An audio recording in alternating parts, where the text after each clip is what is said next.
everyone, welcome again. Today I want to talk to you about some of the strategies we use with our little ones that we work on early communication skills. And I'm specifically talking about the early intervention part, mostly 12 to 24-month-olds.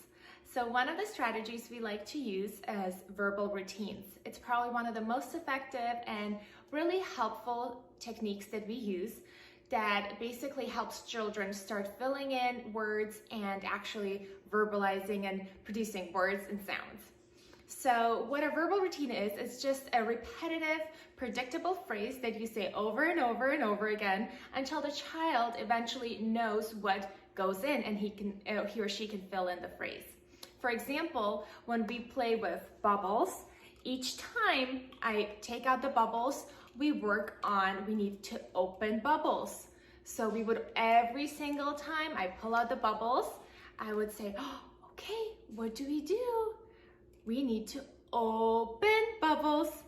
And that's your little phrase that you would use every single time. So after a while, when you're about to do it, the child could say open or fill in open bubbles. Again, you have to do it over and over again many, many times until the child can do it. But what you're doing initially is just modeling. You're gonna say that phrase every single time. And so once you open bubbles, you can then work on another verbal routine. Ready, set, blow. And you would do it every single time. And bubbles are very reinforcing for a lot of children, so that's a good one to use. So every single time you're about to blow, you would say, ready, set, blow. So you would raise your eyebrows as you're saying and waiting for the child to fill in blow and then eventually ready, set, blow. It's gonna take some time, but it is usually successful with most children. You just need to do a lot of repetition. So that's one of the things you can do at home, starting with bubbles. Easy to buy at the Dollar Tree, at Target, and use that to work on this little repetitive phrase. Ready, set, blow, or open bubbles. You can also do open with a lot of things. Open box, open door, open window, open toy, whatever it is, you can always insert that little phrase throughout the day to start making it a verbal routine. So another verbal routine you can use is every time you wake up in the morning, you can make up your own little song or a little phrase that you're gonna do. I like to do with my son, every time we wake up, we say, wake up, everybody stand up, wake up, everybody stand up. So it's just something that's so repetitive and we do it over and over again that eventually my son was able to fill in either up for stand up, or he would start saying, wake up. And those are just easy things you can kind of implement throughout the day without really taking the time to specifically sit down and work on communication. Another activity that is great for verbal routines is using wind-up toys. They are very reinforcing, they're exciting for little ones, and you can get a lot of language out of these. So when I first get the box out, again, I use a clear box where the child can see what's inside to keep it enticing and get that communicative temptation. So as I take out the box, I ask the child, what should we do? Should we open box? All right, let's say it. Open box. And again, you have that repetitive phrase of open box. Then as we open the box, I usually pick 2 out. So we always give 2 choices to kind of reduce that load of labeling or saying the word if they don't know it. So I hold them close to my mouth and ask, oh, all right, which one should we do? Panda or horsey? And then you just give them some wait time. Again, don't push, don't be too quick to expect a response. Give it about 5 to 10 seconds. And if the child doesn't respond, that's okay. Just model, oh, panda or horse, and have the child maybe point to it.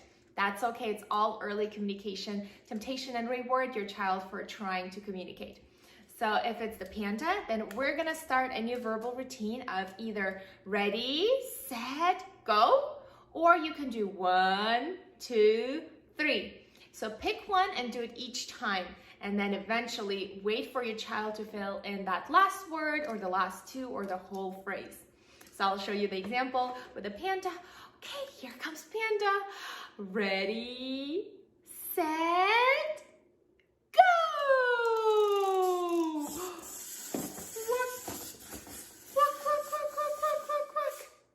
And you can do silly sounds with it, whether they're walking or jumping. Just repeat that word over and over again. Or you may make a sound like whoosh, whoosh, whoosh, whoosh, or wee, wee, wee, wee. Anything that will get your child excited and motivated to verbalize. And again, one of the earlier communications and verbalizations might be just little exclamations like wee, or uh-oh, or an animal sound. Those are all great early starts for vocalizations. So with the wind-up toys, there's a lot of different ones you can find on Amazon, sometimes at Party City. I can link below also some of the packs that I have purchased before. So that's for our wind-up toys. So as I mentioned, working on animal sounds, the best way to work on animal sounds is using actual little play animals. And I have purchased some over the years. You can really get some at the Dollar Tree, Target.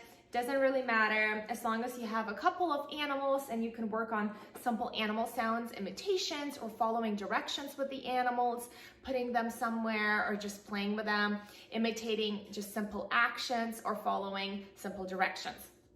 But for imitation, well, again, we start with open box, you work on that verbal routine, and then when I give two choices, let's say we have here cow or pig. Which one should we do?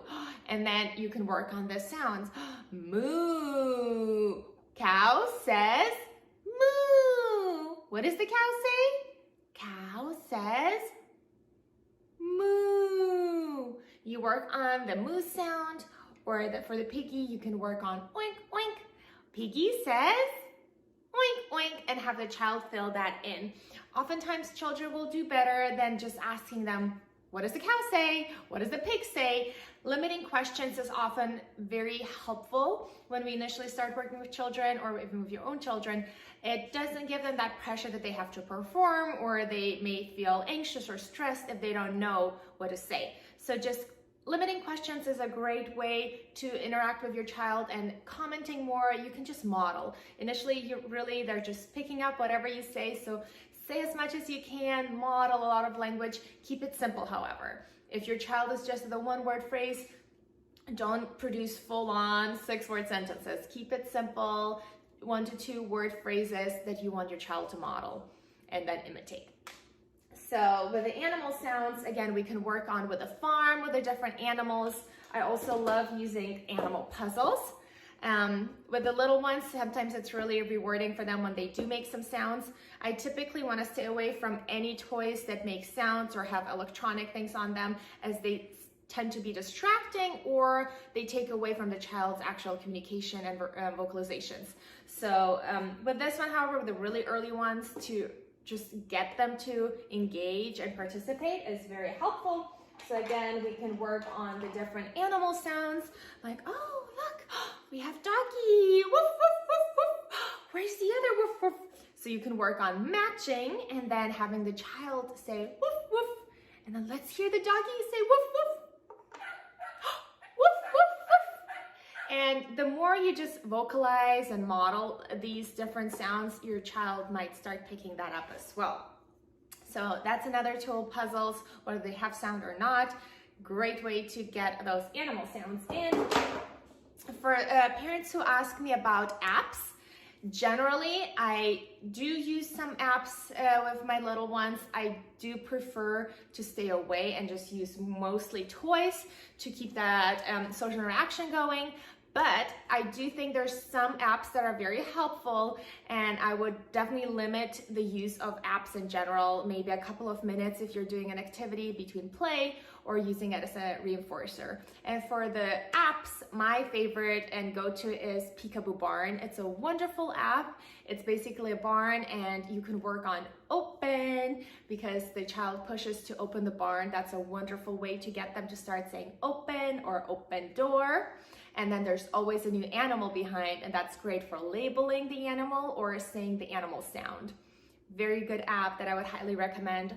Also, there's a couple other apps, Farmyard, which I'll link down below, where you can just pick and select different animals to put on a farm and like make a little picture scene. And all those animals make sounds, so you can work on the sounds, talking a little bit about prepositions, where they go, or just basic phrases like put on, go here, I do. A lot of little things you can do. And while we're talking about animals and filling in with verbal routines, another great way to work on all of these is through nursery rhymes. Whether you want to do a YouTube video and have the song, or a CD, or playing it on your phone, or just singing it yourself, it's a great way to work with the little ones. It's just starting with nursery rhymes like Old MacDonald, and work on all those different animals and animal sounds as you're singing together. Just remember to slow it down and don't expect too much at the beginning. Just model, show what comes next, say all those sounds and the words, and your child will eventually imitate those as well.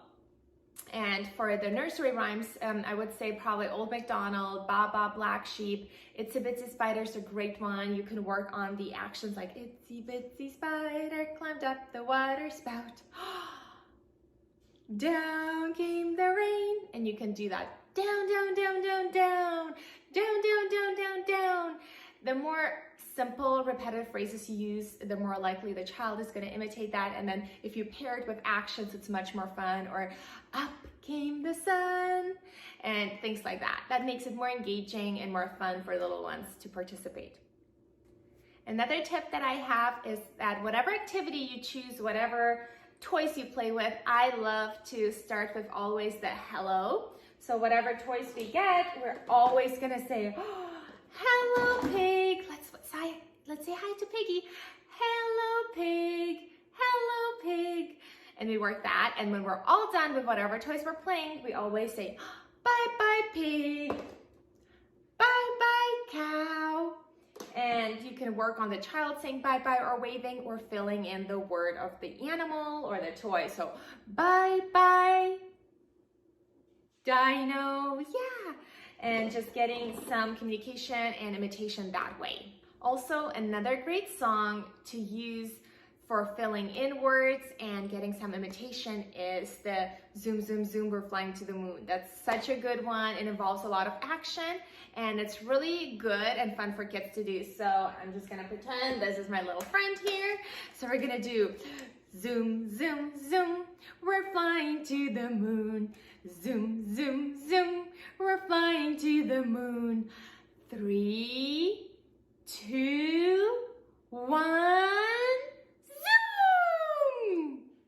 So you would do that over and over again, but eventually your child will complete that 3, 2, 1, zoom, or even the last two, or then the whole phrase. Those are all really great ones to get the child to want to participate and imitate. My last activity that I'm going to talk to you about today are books. And books are a wonderful tool to work on so many language skills.